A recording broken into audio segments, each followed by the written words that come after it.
fucking 8 p.m. Pacific time. Yeah. I might have to switch to a East Coast server. Nailed it the first time. Bam. Wow. Fucking flex. All right, tweeting.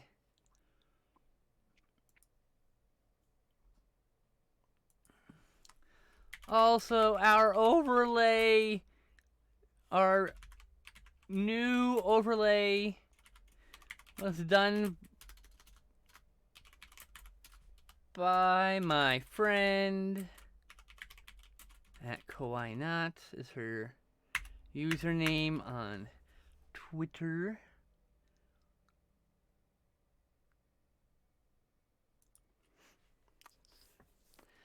Oh, gotta go over to Discord. Gotta go at people.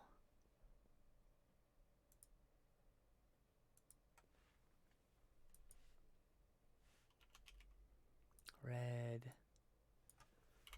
Twitch.tv/skinslip. Save. Stream announcements at everyone. Whoop, whoop, whoop, whoop, whoop. Okay. Okay, everything's been tweeted. Everything's been twittered. I unlocked my account so my thing can get retweeted. And we're here. We're doing our. We're doing our thing. We're live.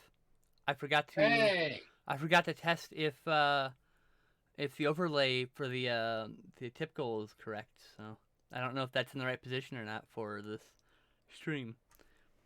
I also made our images a little bit bigger than normal. What's going to happen is actually going to shrink a little bit because I'm commissioning my friend to draw specific characters from various movies to put in the audience member of our new overlay. So they're going to sit down. So I want to have like someone in the front row, like I'll just say Pinhead as an example. I don't think I'm going to get Pinhead. Eating a bucket of popcorn or something. Sit in the front row of the theater seats that we have here. That's the idea. Stuff like that. Now, currently, I kind of have the image, the borders a lot wider than they will be normally, but that's because I can currently. I'm not trying to show anything off, but the cool background. Hi, this is Couch Tomatoes Movie Chat. Thank you everyone for joining us. I kind of got off on a ramble there. It happens. Yeah, this is the first time with the new overlay. We did our first Spotlight episode. We're already playing our second Spotlight episode.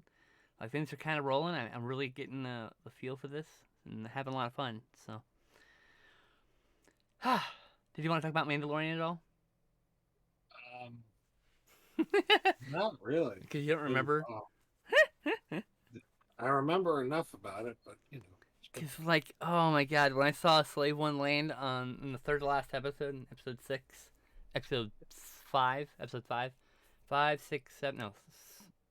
7, 8, yeah. In episode 6, like Slave One lands, I was like, oh, I wonder if that's the bad guy. I thought it was gonna be the Moff Gideon, right? But it turns out it wasn't. It was Boba Fett. I thought, oh, maybe he stole the ship because, I mean, in canon previously there was only supposed to be two of those ships. It was a prototype that Boba Fett stole, and yeah. So I was like a little worried. They're like, oh, now they're just gonna make this a mass-produced ship and make the uniqueness completely inconsequential. But that's not what happened. It ended up being actually his ship. So that was kind of cool. I was like, oh wow, I wonder if. And I was like, got worried for a second, and then the reveal, I was like, all right, I'm okay with. Ahsoka, is that her name? Ashoka, yeah. That's played by what's her face? I like how they managed to bring her into the Sin City, a nurse lady from Daredevil, blanking the live action. Something with an R in it. Fuck. Rosario Dawson. That's her name. She was Ashoka. Is it Rosario Dawson? Hold on. Pretty sure that was Ashoka, wasn't it? I don't remember either, so, you know, you're checking for me, too.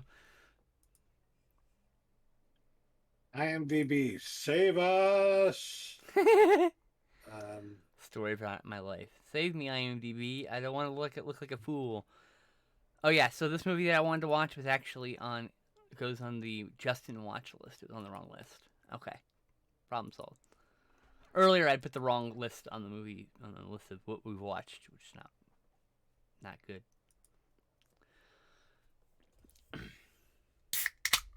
hate how they do the top cast. It's like, just show me the fucking cast list, goddamn it. We're kind of just chat. You just dropped in. We're kind of giving a few more minutes here, get people to show up. Take some time for the link to kind of pass about, people to get their shit together and whatnot. You know. Hey, Crimson Cross, how's it going, buddy?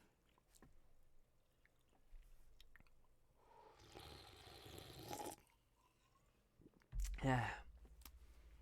Oh, you're right. It was Asuka. She was Asuka.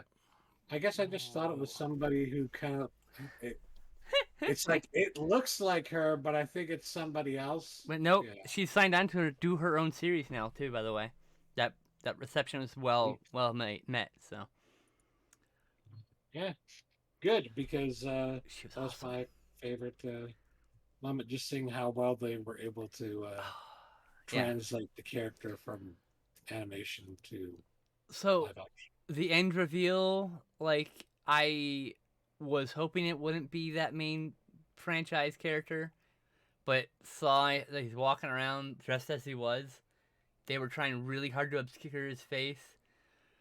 And my favorite part is right before he lifts his cloak, you can see a stubbly chin that immediately shifts into the actual actor's face. I didn't want to spoil Mandalorian, but I'm saying like that's that moment. I almost wish it was just a non-canon character, a new character. Maybe they're linked to one of those characters, but it's like years after the franchise, before the Force Awakens, it takes place between those two, and I don't know. It felt weird. It looked weird, I should say. And that's funny because all the people who fucking hated all the 7 through 9, all Yeah. those movies, were just like, see, now this is how this character should be Oh, done. whatever. And I'm just like, oh my That's because God. he's fucking 25 in that incarnation, and he's still in that area where he could turn to the dark side before he's come at peace and brought balance to the Force. That's the thing about the prophecy in the original trilogy, the very first trilogy, the prequel trilogy. They're like, oh, the prophecy of the ones going to bring balance to the Force, right? What they didn't mean, like they're always talking about like there'd be that, like what balance meant has been iffy. Like some people think it's one Jedi and one Sith. That's the balance. Or, but I always thought the balance was that this person can control both aspects of the light side and the dark side of the Force, and they are not corrupted by it because they control it without emotion. And the fact that Luke Skywalker did that means the prophecy was that Luke Skywalker was going to be born and be able to walk both sides of the line of that Force. He's basically a gray Jedi, if you will, in between. Anyway, that's what I always thought the prophecy was in the prequel. Sorry, we got in a Star Wars chat. We don't talk about Star Wars very often here. It's because I have been burnt out for a long time. So, Yes. all right. So the first movie we're going to talk about is To Live and Die in L.A. was amazing. We did a spotlight episode. We did it last week. You should go and check that out if you haven't seen that. But other than that, we started with A Return to Salem's Lot. And good grief, was I disappointed in this movie. I loved it for all the reasons she hated it. It's directed by Larry Cohen. And Larry Cohen makes some very cheesy movies, and sometimes they're really good and they hit the right spot, the stuff. And sometimes they're not. Wicked Stepmother. That one was a big whiff on me, too. But Samuel Fuller is the best character in this movie because he's a Nazi hunting vampire killer, and he's the director Samuel Fuller, so he's just an ancient old man running around, and he's full of all this fucking energy. Because that was the thing about Samuel Fuller. Everyone described him as this just ball of energy when he got excited, and you can fucking see that here. He's just so excited to deliver lines and just. Anyway, Michael Moriarty stars in this. He's like an anthropologist. He takes us on a trip to New England or whatever, Salem's Lot. No, it was, what was that called? Jerusalem's Lot. Unaware that's popular with vampires and all that stuff,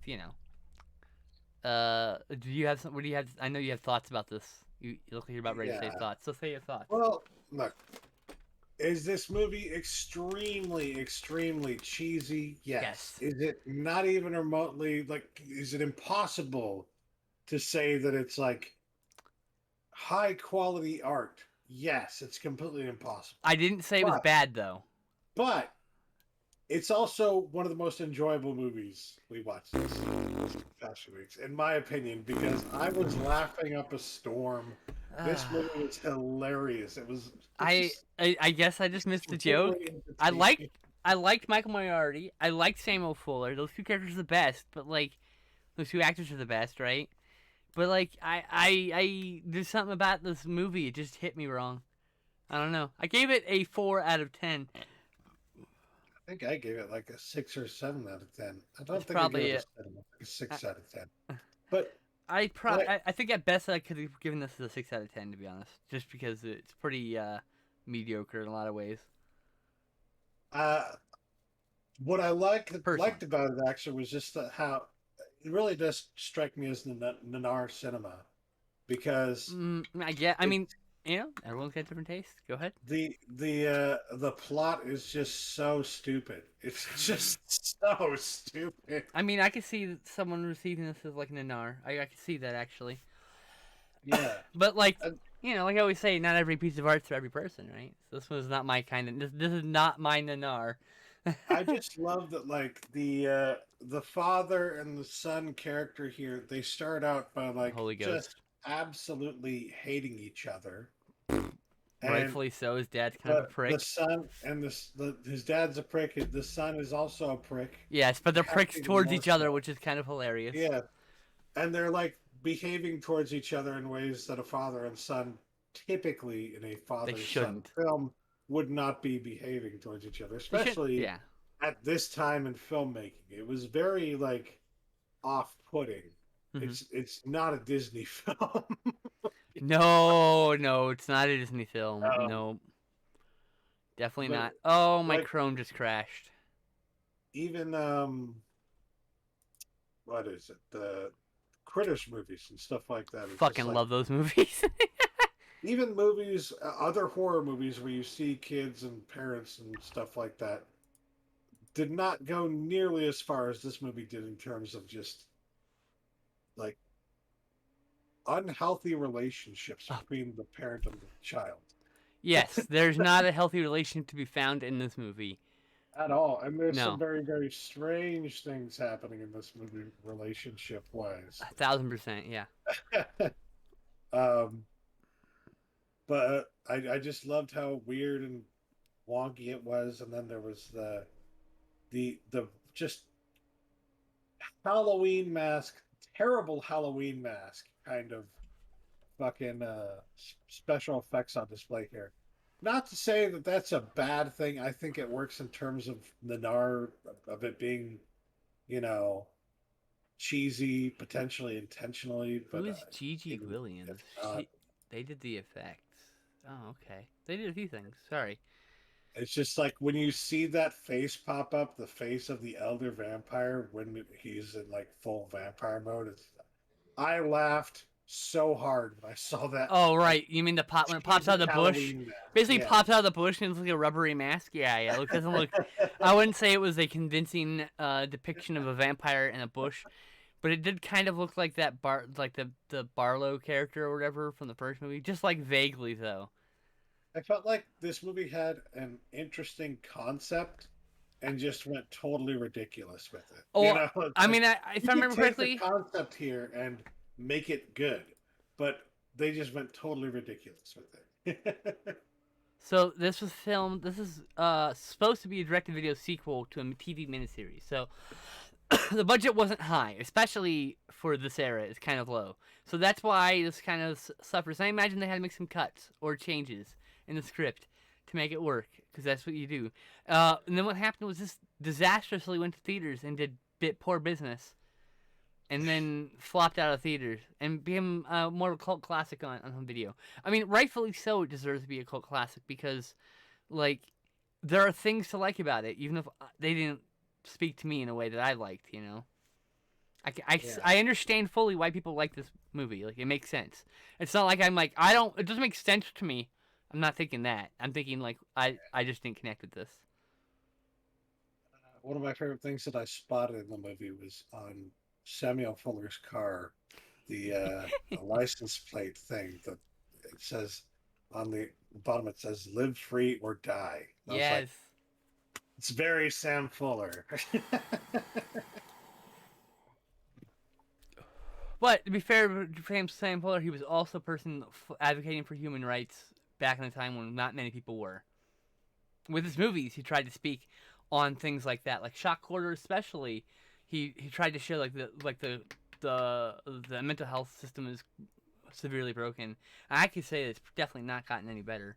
It's gotten more haphazard as the years have gone on, but It I genuinely digress. feels to me like Sam Fuller just like entered into the universe of this film randomly out of nowhere Just like the real life.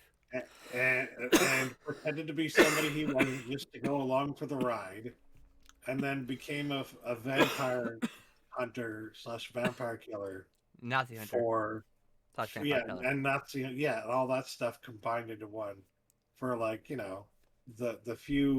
the week or so that he was in that universe, And and then he then like goes off and like has 5 more adventures, and he just talks vaguely about his adventures in a bar and the like. Adventures of Samuel Fuller. Oh my god, it's great. Yeah, it's filmed back to back with It's Alive 3, if I remember correctly, which is the third in that series. Also, I think those were all done by Larry Cohen. Oh, and Mike at this point, Mike Moriarty was like bald, so he wore a full hairpiece or whatever, or partially bald at least. Oh, So yeah. anyway, next movie. Yeah, that would be. I think that's all we can really say about that. We did actually more than I thought we would. Casablanca. Yes. Humphrey. This is her first Humphrey Bogart film. I know, Really? shockingly. Yeah. Really? Yeah, really. Well, it's a good first. Oh, I take it back. We've done Key Largo and In a Lonely Place before. I never watched Key Largo. We watched it on Lonely No, Place. I watched Key Largo. Oh, okay. I watched it off TCM. Okay. And I also have Maltese Falcon and Treasure of the Sierra Madre on the DVR ready to watch. So. Oh, and To Have and Have Not, which I also have recorded. And this is my first Ingrid Bergman film. Go figure. So the first time I saw this movie was years ago, and I went into it knowing only that everybody says it's one of the best movies ever made, and it's just Pretty like good, but really, really, really hyped up. Like oh yeah, that's the problem when movies like this get so very hyped up like as Citizen being one of Kane. the greats of all time is that then you're just like going into it expecting it to be so Right? incredible. I mean, how do you temper your expectations, right? It's why Yeah. like people are like, "Oh, I didn't like Citizen Kane."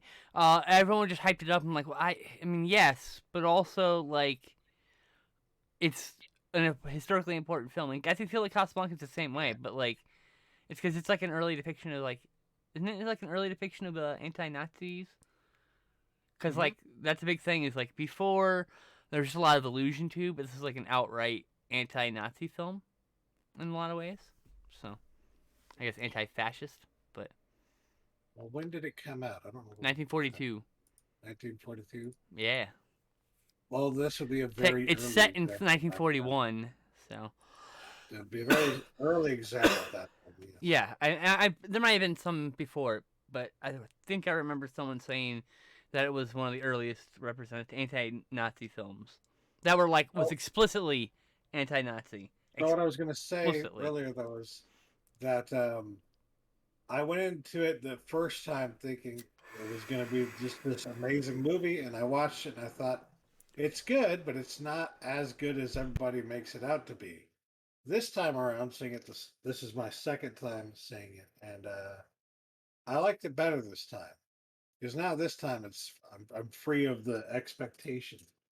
Now my expectation is that it's going to be not as good as everybody says it is. So I can go into it with that expectation and think to myself, hey, actually it is a little better than I thought it was. You know? This is why you need to rewatch movies. You need it. Out of 10, I think that's a pretty favorable review considering, you Well, it know, is. Casablanca 8 out of 10. Yes, yes. Definitely an 8 out of 10. And what I love the most about it, I would say, is just the writing. The writing, and it's not all the writing per se, because there's some writing that's not very good, and then there's other writing that's just fucking some of the greatest lines in film is. But Yes. It's like, did I think I on Twitter? I think I clipped a quote from it. Keep talking about the movie for a second. okay. It shouldn't take you too long to find. So. In addition to the writing, there's also the cinematography, which is just incredible. Um, some of the best, and Nope. really, Sorry. what? No, I mean, nope. I didn't. I didn't do a thing. Sorry. Oh, Continue. the cinematography that went on to inspire a lot of other films after it, and I think probably arguably still inspires a lot of films today. Yeah. So watching it this time, I definitely got the sense that, like, yeah, the writing is really good and deserves commendation in that respect, and The the acting, of course. cinematography is fucking incredible. I thought the acting was incredible too. I think you know when the writing is on fire, the acting just like brings it up to another level. It's like in this movie in particular. In the But I times. believe this was the movie. Wasn't this the movie where they showed the London airport, but it wasn't London? Yeah, yeah, yeah. So this is just grass on the back in the background in on the grass spelled in flowers or white letters wherever it says London Airport, but that it was actually the Van Nuys Airport, no, the Glendale Airport, something like that. One of It's those like, small yes, airports. because the London I think airport definitely has a grassy hill might that actually be says Van Nuys. London. Like, Yeah, but it was some small ass airport instead, and they just kind of like cheated it. They didn't have the yeah. budget. They were kind of tight on budget. Hi, kitty. And like somebody's gonna hear us say that and be like, "Well, you can't be that harsh. You can't be so harsh on Oh them." no, it was just a thing that we laughed Consider about. the time period. It's like, well, yeah, but at the same time, it is kind of silly. You know, It it's was just like a silly moment. It was not in any way detract from the movie. it's just my way of saying you want to call it a perfect movie, but there are flaws. There are a few tiny little flaws here and there. So, I've very rarely seen a perfect movie. And my idea of a perfect movie doesn't necessarily mean it's a perfect movie. It just means it hit just right to be perfect, right? yeah, Like, and this is a very minor flaw, mind you. Just I'm just was pointing out to this you, is the like, movie where they put they put that flaw. they put the fucking tripod in pants so they can do that mirror shot down the hall. No, that was a different movie. What movie was that? That was Oh, Two to Weeks in Another live and die Town. in L. That's what that was, I think. That was to live and die in L.A. Was it? Okay. Yeah. I don't remember. I just remember that one of the movies there was a shot of the mirror down the hall, and I'm like, those legs are awfully wide. But then you look at it, and it's like, oh, it looks like it's tripod shoved in pant legs. That's what it was. That's how you cheat legs or cheat the tripod out of the shot. Nice, cheap and easy way to do it. All right, so let me add that to the list. Close this. Black Narcissus. Did you wanna have anything to say about this one? um, it was very visually striking, a very visually striking film. Um, I enjoyed it, but honestly, it didn't really touch me in the same way that it touched you. Oh, it was I feel like you incredible. would have more to say about This is the horniest movie where no one gets laid and there's no nudity. These people want it. to fuck each other so badly, and like it's a movie. It's about a love triangle, as all good Christian films are. So these nuns come to this some place where white people would colonize, essentially, and opened up a nunnery there, a monastery. Is what I'm looking for. And there's a local dude who's like supplies things, speaks English, and communicates with the locals for them. And two nuns fall in love with this dude. None of them ask him if he's okay with it. They all try to abscond away to be with him, and a love triangle ensues. And everyone wants to fuck this guy, and this guy's just like, bro, chill the fuck out. I But it's feel an like a lot of incredible it, shot. It's like incredibly shot. my main issue with it is a lot of that stuff that you're getting at is merely implied. They don't actually ever show much of, like, It's in their facial reactions, how they talk with each other. It's what they're yeah, saying. You know, So it's like you really have to be that's paying why attention, she and does you what she does really to the one nun. It's out of jealousy because she wants them to herself. jealousy, but we don't know that that did we ever see her actually go off to meet this guy, the one that got killed? She was gonna leave. One nun was gonna leave to go fuck that guy. The other guy wanted to fuck that guy, but wasn't gonna leave. But they didn't communicate each other this, so the one that was gonna fuck her and fucking leave kills the one that isn't gonna fuck him, but wants to, out of jealousy. Also because she wasn't gonna let her leave. But both of those things combined is what drove her to do what she did. This movie's incredible though. It's shot on like a set and in a like a Oil paintings, yeah, and like there's the and they you create this cliffside with this matte painting, but like in reality it's like a 2 foot drop. It's like literally a quarry this is built in or whatever, and they just this it's incredible. It's visually when they go to ring that bell that first time, you're like, wow, that looks great. It's a really beautiful movie. I highly, highly, highly recommend this movie. when I saw that, I was just like, okay, if that cliff face were real and you were asked to ring that bell, I'd be like, Yeah. I can't do this. Sorry, Nope. nope, nope. Nope. I can't get that close to cliff edges because I'm impulsive and will throw myself off them. Ah, It's one of those things. It's like I can't do it. I can't do it for high buildings. It can't take me anywhere up top high above like 5 stories. I impulsive brain shit. I don't like doing it if I can help it. And you know, like you'll never get me on the Space Needle. You'll never get me at the top of the Empire State Building. I'm good. It looks tall. It looks real tall from down here. I appreciate its tallness from the ground where my feet are on nice solid and ground. tall, very tall. Yeah, exactly. You know, exactly. And Black Narcissus is incredible. Like truly visually well shot. It's like so well constructed as a film. The matte shots are created not with paintings but with black and white photos that were hand colored with chalk, and they look like fucking photos sometimes. Sometimes they look like paintings. I think it's intentional. Those blending of reality and fiction. You know, but Whether intentional or not, it's like that definitely seems to be what's going on there. yeah, like I said, it's an incredible movie. I'm just floored by it. I love when things like that happen, and I prefer to see it like uh from the optimist point of view.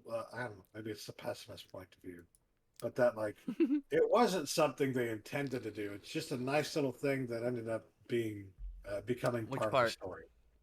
The blending of reality and with painting and Well, hold on. Is this who I think it is? No, it's not the filmmaker I was thinking of. I was thinking well, that this person had done two people who directed this had done like a surrealist film before, but I was thinking of a different director, so it doesn't my this thought is the doesn't matter. 40s, wasn't it? Like 1947. It's the same year yeah, as Brute Force.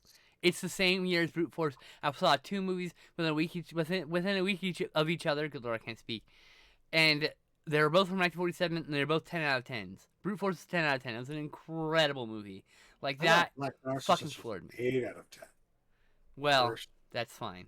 What did you give? What did you give Brute Force from 2 weeks ago? Or a week ago? I don't remember if it was like a 9 out of 10 or not, but I it mean, was a good one. Yeah, that's a good one. Yeah. very All right, Gods and Monsters. good. God, that was a very gay movie, and I loved it. It was very gay. It's about the relationship between James Whale and Boris Karloff. They replaced Boris Karloff with this gardener played by Brendan Fraser. It's not the same. He's not Boris Karloff in the movie, but he represents Boris Karloff in the abusive Yeah, relationship that James Whale was putting his they make partners that through at the pretty time. clear. Yeah, Yeah, because James Whale and I don't know if anyone knows this, but James Whale, the director of Frankenstein, and Frankenstein himself, Boris Karloff, were fucking y'all. They were gay lovers, and which is beautiful by the way. But James Whale was an abusive person, and so knowing full well that Karloff had a sore back, he made him carry that lady up and down the stairs like 6 or 7 times on purpose, just to see him in pain, because they had a dispute. Like that's the kind of person James Will is. He's a gaslighting son of a bitch. he was not a good person, and they kind of depicted that he had not been a good person. Yes. I mean, you also It's, depicted that it may have by been Harry Lee. trauma from the war that he got it from. So like, but this movie, like we said before, is very gay. Brendan Yeah. Fraser is his gardener. James Whale is played by Ian McKellen. Is that right? No, is that right? Yes, in the column. Which one's the other one? What do you Ian mean? McKellen. Who played Saruman? Christopher Lee. Yeah. Sorry, I was trying to remember Lord of the Rings. I'm like, okay, one was Ian McKellen, one was Christopher Lee, and I couldn't remember. Oh, you want out, baby? Okay, talk about this movie. I gotta let the cat out. Okay. Come Well, on. um, in Gods and Monsters, they kind of show the I want to say like the end of the life, but like getting towards the end of the life of James Whale, and he is trying to. I don't know how to describe this movie. It's like all I can do is give you the synopsis of everything that happens. I don't know how to describe the movie. It starts out with uh, like James Whale, Ian McKellen is doing like all these weird mind games, like versus like Brendan Fraser. Yeah. Well, It, no, it's not even that guy. There was another guy first. Remember? oh, I hardly remember that guy. Well, yeah, because it's the very beginning. Yeah, and it But didn't really play a lot to do with the rest of the movie. well, So. I think it's a well. He had I mean, in a way, he a does, minor. but Yeah. it's showing the end at the beginning in a way. But Yeah. I would say there are some elements of this that remind me of Sunset Boulevard almost. oh, very Because much so. Oh, very much so. Because he's an aging, well, star, if you will, in this case, a director, and he's got a power into play where he has power over Brendan Fraser's character, and yeah, it's because Brendan Fraser needs a job, and Ian McKellen's manipulating him because he knows he can. yeah. And it's really it's a interesting, very gay movie. Brendan Gods and Fraser, Monsters. Brendan Fraser's character wants attention, and that's the attention that Ian McKellen's giving him. But he is also like Brendan Fraser's character. I feel like is like struggling with whether or not like maybe he might even be bi in the movie, He's but I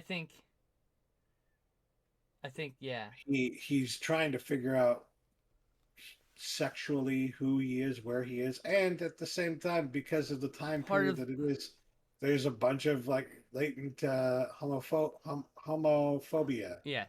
Now here In my thing when I notice is it feels like Wales in a way manipulating him to make him think about these things and not necessarily in a way he wants to, and he feels it's kind of gaslighting him. Who's kind of like trying to emotionally gaslight him into thinking that he wants this in a way.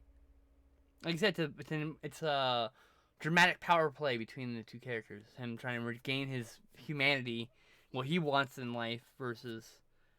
But yeah, there's a lot of there's definitely a subtext of his own internalized homophobia Yeah, that he's kind of attracted by the idea, but not necessarily with the intent of doing, because he's been brainwashed by the culture he's in a way. Like I said, it's a complex movie. This movie, Gods and Monsters. People just another showed up. thing I another thing I like about it is that 1998. like it's shot from the perspective of like a male gaze, Very but much so. it's a gay male gaze. Yeah. Didn't you find out that the cinematographer was for this film was also gay? Think Like so. I don't quote me so on that. I think that's correct. Yeah. okay. Or bi, something like that. Whatever I the case, apologize. like that's definitely like the perspective that they're trying to go for with the cinematography here, and it's just a really interesting thing for a movie about a subject like this Mm-hmm. Oh, in the '90s. It feels almost a bit ahead of its time. 98. Sad to Yeah. say, but I mean, the movie yeah, went completely under the it radar of really the works really Academy, good. of theatrical audiences. No one fucking saw this movie. I didn't know it existed. Well, I don't Yeah, know how we found out about it either. we were. Uh, Oh, were we watching Frankenstein? I think we were watching Frankenstein, and I read about it. no, it was the old Dark House. Oh, Old Dark yes, yes. House. Also by James Hill, also with Karloff.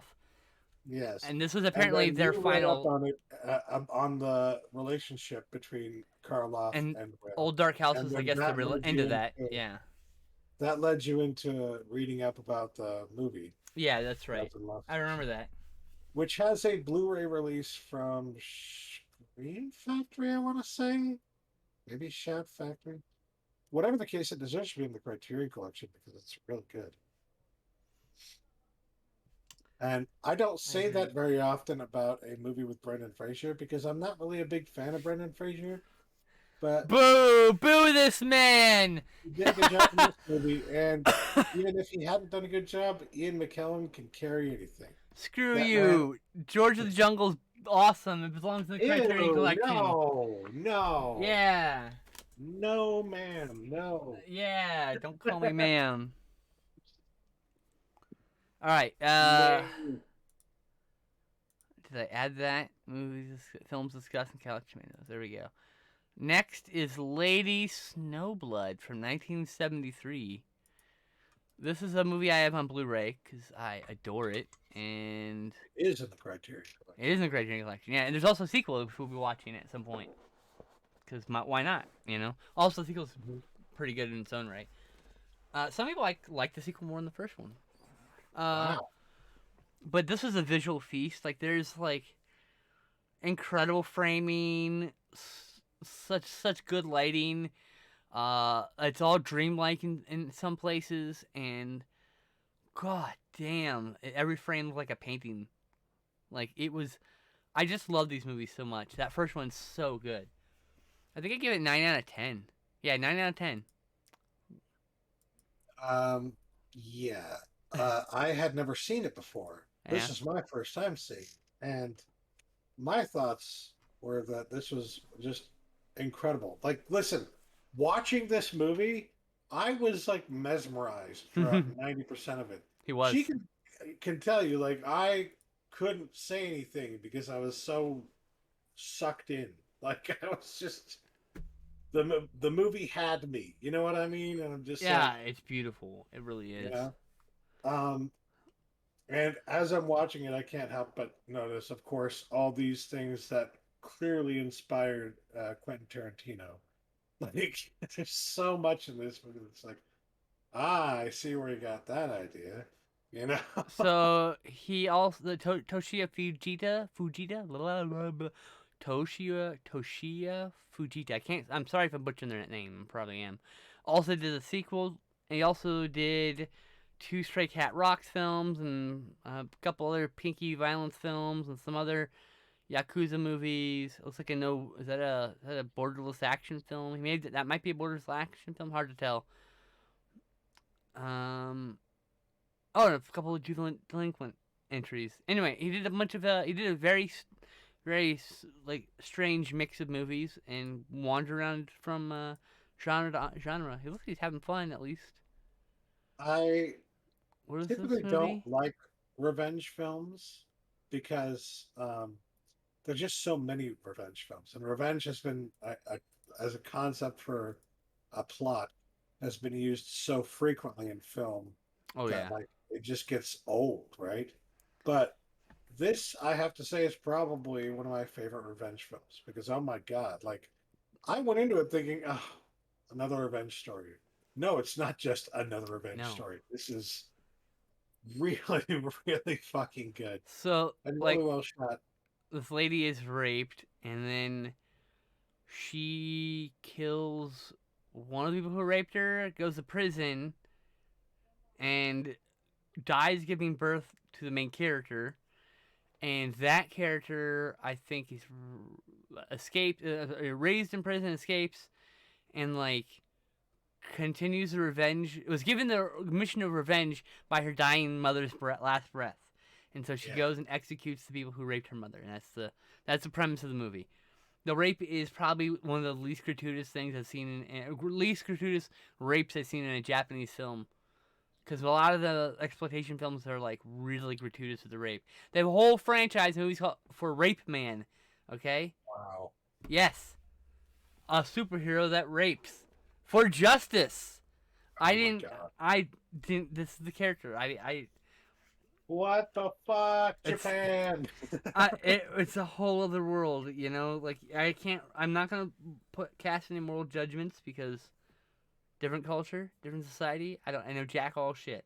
You know what I mean? Yeah, it's like, I would I don't. definitely like to learn more about how and why that became a thing. Yeah. That's I don't say it just to be judgmental for the sake of being judgmental. I say it because I want to know where the fuck that came from. I don't like rape culture I in think this country or any country. a lot You know, of it has to do with the repressed sexual nature of the country, traditionally speaking. Mm. You know, it's still that in it's many ways they're I still very I repressed. like I said I know it's symbolful, so I'm not From here what to I've cast seen, judgment. But this is just from what I they still gather. yeah, they have like traditions there with relationships that are kind of I mean, strange as now. far as I understand, They're not of what they were. They're not what they like were, but they're kind of like strange. as far as I understand, there's like not really any trans liberation over there. Like you're not really recognized as Oh yeah. The like there's a lot of things like people that. Like it's like people from what I can tell from what I've seen just generally don't come out of the closet there. Or if they do, they don't actually say it as much as they will like perform. Like how drag culture is here. It's almost like that there. And you could tell what? Explain that. What? well, like, I don't know, Ladybeard, for example, right? Like you get people who are clearly dressing up in drag in the Japanese culture, and they are uh, I don't want to say celebrated, but like they are Accepted. accepted into the culture, or Okay. like okay, what's the guy's name? I can't I remember don't the know guy's where the name. fuck you're going. You're digging a deep hole, and I don't know where it's going. Okay, well, there's this guy in Japan in like in the '90s, I think it was. He was really popular, really flamboyant, and he wore You uh talking about hard gay? leather. Yeah, that guy. Yeah. He wore a lot of leather. So like it's weird. You see it in their culture That is sometimes, probably an but unhealthy stereotype to be it's perpetuating. very yeah, That character in but particular, I mean. it's it's very different than what you see here. But at Is the what I'm same trying to say. time, it's like I don't know. It's hard to It's say. more like hidden and stuff. Like it's there's like a really common story trope in all of Western culture and Eastern, and a lot of Eastern cultures is cross dressing to get like pass notice or whatever, right? Mhm. Like and like that's in a lot of ways that's like uh, people trying to express themselves in a culture that necessarily doesn't allow such actions without Yeah, extreme reason, right? Anyway, we got sidetracked here. Lady Snowblood's we did. great. Lady Snowblood's Blood's really great, and I can't wait to show you the sequel. We got a lot of Yeah, movies. So are we also watching Saturday and Sunday, or are you busy those days? I'm not busy now. Oh shit, y'all! We're gonna have next week. We're not doing anything on Wednesday. We're probably doing a spotlight episode on that Saturday evening, because it'll be Sunday afternoon in Korea, and uh, then the week after that, we're gonna have basically 3 weeks worth of movies because we'll have 2 weeks worth of movies this week, just because of 4 days, and then 2 days extra, 2 days normal the next week after, and then we'll do our episode. So yeah, there's gonna be a lot of movies watched, and we don't have any obligations, so it's probably gonna be a lot of movies. I want to clear as many of these fucking DVR movies off as I can, you know? Shit. Next, Space Truckers. Space truckers This is a trucking across the Stuart universe. Stuart Gordon film from 1996, starring Dennis Hopper, Stephen Dorff, Debbie Mazar, Charles Dance, George Wendt, Vernon Wells. Norm. Who else was in this? Mike Haggerty, Barbara Crampton. Who else was there? I feel like there's one other name in my brain. I'm trying to think. There's probably one more very famous character actor in there, but it's basically packed to the brim with character actors. Yes. Another movie that was meant for theatrical, or did theatrical and mostly did video and was kind of skipped over. Like Yeah. literally, and Sorry, And the effects are pretty damn good in it too. Like for very the good time, they're considering the really budget. good. Yeah, It's a very small budget film in comparison to other sci-fi movies of the time. yeah. What was And the movie I was comparing it to? it's really weird and In a lot of out ways, there. yeah. Yes. Oh, and like if you compare it, okay, so it's talking about talking about and doing a lot of things that a movie 1 year later did with 5 times the budget. That'd be Starship Troopers. It's talking about a Hmm. lot of things, same concepts, in a dystopian sci-fi society, just in a Yeah. different way. This is on Prime, by the way. I highly recommend you all watch this. So And Dennis I think Hopper is it's like one of also the. available free with ads on YouTube if you Oh don't yes, have Amazon Prime. it's also on Tubi, I believe. Or is it Tubi? Maybe not. Well, Might be on all three of those. I mean, yeah. so like Dennis Hopper plays one of like the last independent transport guys, truck drive, space truckers, if you will, and like he has to carry like kind of contraband, and then he gets caught with like something he wasn't supposed to be carrying. He was a deadly robots. That's right. I'm not remembering. So he thought he was carrying, I don't know, supplies that were contraband, but like it turns out he was carrying these killer deadly robots with him, and the whole nonsense ensues. And there's like heavy commentary on capitalism and corporate uh, greed and mass conglomerates and Yep. all this other stuff. And I Anyway, love it because it really does. He fits the role of the American trucker, if you will, Dennis Hopper. I perfectly cast. Independent, I think perfect. owns his own rig, you know, and he's just taking on jobs here and there whenever he can find them, wherever he can find them, and scraping by, needs money but can't get paid what he's worth and all that shit. And he's a hard ass and all that shit. He does the character perfectly. I love Dennis Hopper though, and pretty much everything he does. I don't know why he doesn't get more praise than he he deserves more praise. But I like the design, the set design, and the costume design, and all that shit in this movie because it's just like it really creates the universe Oh and yeah, yeah. makes it a believable but weird as fuck Feels universe. lived in because of it too. Yes, And it's such a exactly. hodgepodge of technology. Like there's some Mhm. literally 1980s tech floating around with a bunch of like sci-fi gizmos and stuff, showing that Yeah, they still got some of the stuff going because it's all they got. yeah, it's very cool. And then you know what's funny is that the I remember the scene in the diner, the quote unquote space diner, or whatever. And Space there are Diner. Yeah, I was gonna yeah. mention the Space Diner actually. Well, the thing is, there are animes. I'm just thinking of an anime we watched where they had a very similar looking space diner, so to We speak. watched that anime. Uh, I think it was well, maybe I watched it with Sean, but well, I watched it with somebody, and um, I mean, yeah, I watch this anime, but I'm like I don't remember an anime recently. I watched one no, anime. this wasn't recent. This was a while ago, but I remember them meeting up and having a conversation in like a diner, and that diner did not look all too Ah, dissimilar from the fuck. one in this movie. Keep going. So, I just gotta move a window. so yeah, I don't know if it was if it was inspired by that anime or if it's just great minds think alike.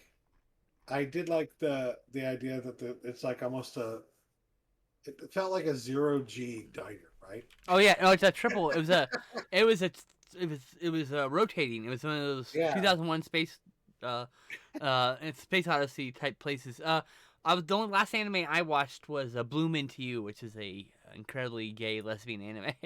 Yuri anime, I think it's called. I don't remember. I probably said that wrong. Anyway, sorry. whatever. So I don't know who you watched that with. I don't think it was me. So that's my point. I don't even remember what the name of the damn thing was. Just Well, like yeah, right. the space diner is a pretty common like trope. I think like I've seen them in disc shapes, but they're usually flat. This is the first time we see it's like a Yeah. road. It's a circle, like the Yes. 2001, where they combine the two ideas appropriately. I think. Yeah. It's really interesting how they did that. And the almost like forced perspective of making it look like it's a circular thing or Yeah, whatever. and they move it, and then they cut, and they come back, and they're still moving, and yeah. Yeah. Um, let's see here. Oh, apparently due to trouble finding U.S. distributor, the film was never released theatrically in the U.S. and it premiered on HBO, which is why I have such fond memories of it. It was on HBO back in the day, 1996. I do recall seeing it off of television. I don't remember if it was on HBO. Yes, definitely one of those movies. Another one of those movies that became popular, became kind of a cult classic because it was shown on cable television quite frequently. Like there are so many movies from that time period that failed in theaters or failed in general, and as a result, they were very cheap to buy the licensing for. And cable companies like TBS and TNT and USA and HBO and Showtime and Cinemax would all like, they'd buy up the rights to show these kind of cheesy movies that nobody wanted to see in theaters or that never even made it to theaters. Oh, And I know. It's my favorite thing to talk then about in the show, actually. then we people, I guess, we just watch those movies all the time. That was my childhood, just growing up. Yeah, Everybody else is watching whatever the hell, like TGIF, and I'm watching movies whatever random movie is on TBS or or TNT. HBO or Yeah. USA or Sci-Fi before it was a Y. Oh, damn. I missed the first 30 minutes. Oh, well, I guess I'll still watch this. Yeah, because you know it'll be on in like a few days or Yeah. later. So a lot of times it was like 5, 6 hours later it's on again, or 9 hours later, whatever it was. You know, like, oh, by the way, my favorite piece of trivia is Stephen Dorff's agent didn't like the title Space Truckers. So throughout the shooting, the title was titled Untitled Irish Space Movie. When filming wrapped, Stuart Gordon asked Stephen Dorff what the title should be, and he said, "How about Space Trucker?" Thank you, motherfucker. It was retitled back to Space Truckers. Amazing. So there you Stephen go. Dorff, of course, you may remember from that same time period from Blade. 2 years That's later what was Blade, I thinking believe. of. We're talking about. Because he was basically like the same age or very similar age at that time period when he did Space Truckers. Yeah, So 2 years later was Blade. when I was looking, I'm like, hey, it's the guy from Blade. I just couldn't stop Yeah. seeing it. He plays Deacon Frost in Blade, for those who don't know who the fuck that is. The bad guy. He's the a great. He's bad also on guy. Fear.com. That's the only thing worth watching in Fear.com. I remember watching Fear.com and thinking it was okay. I'm saying he's the best. Only thing worth watching in Fear.com. It's not a good movie. Like, People have outright. said it's terrible, and I'm like, I need to revisit it at some point because legitimately, the first time I saw it, I thought, this is all right. You know what we need to revisit? Blade and Blade 2. I do know that, well, I love those movies, but I do know that in Fear.com, they have a scene where they show like them going to God. Seattle, or I think it was a city in the Northwest that I had been to, right? Mm-hmm. And I'm like, It's either Portland or Seattle. That looks nothing like Portland or Seattle. It's just like That's what it's done in like we're Vancouver gonna or show Toronto. we're gonna show a random fucking building Yeah. on a cloudy, overcast day. It was probably That shot in Toronto. Clearly, that clearly is Seattle, apparently. Like there's a movie called Los Angeles Plays Itself, and there's a documentary similar to that for Toronto or Vancouver, whatever the fuck I'm thinking of. Whatever, I'm not Canadian. I'm sorry, I'm bad. Anyway, Space Truckers You was are great. bad for not being Canadian. We okay, so Space Truckers was great. I gave it a 7 out of 10. 7 out of 10.